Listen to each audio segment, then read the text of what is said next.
President Duterte's renewed foreign policy is a gift that just keeps on giving.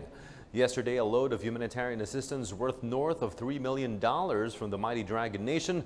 Last month, cash donations amounting to nearly $500,000. Plus a hefty arms giveaway of thousands of assault rifles and an array of munitions. PTV's Julius De Samburon on the latest package of military arms and war material for the nation's armed and police forces, care of Russian benevolence and friendship.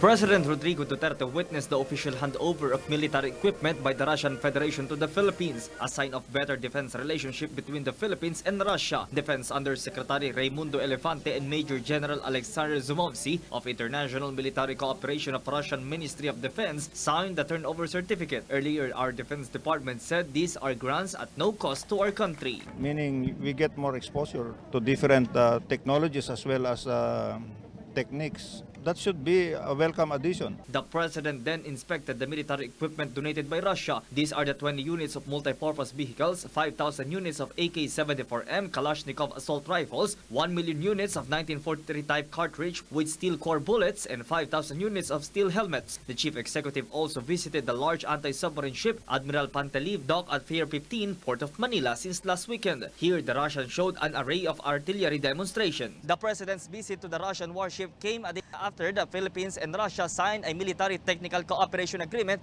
that would allow them to conduct joint research production support and possibility of expert change and training of personnel. President Duterte also visited the Russian guided missile cruiser Varyag in April and the Russian large anti-submarine ship Admiral Tribots in January. The military assistance is a result of an official visit to Russia in May, which is said was productive despite being cut short. This latest firepower assistance will be a big help for the military's anti-terrorism efforts.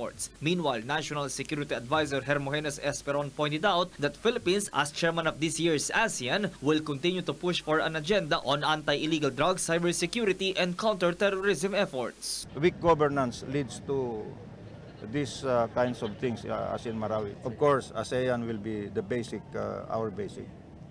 Then we expand to our dialogue partners, Japan, Korea. In fact, in the meeting of the ASEAN defense ministers yesterday, sa Clark, nandun din ang US and Russia and China. So it's very healthy that we talk to all our neighbors and friends and allies, including humanitarian assistance, disaster relief. Earlier, defense ministers from the ASEAN paid a courtesy call on President Duterte during the 11th ASEAN Defense Ministers meeting and 4th ADMM Plus in Clark, Pampanga, in which they strongly condemned the terrorist actions of Maute ISIS group in Marawi City. Julius De Samburon for The Nation.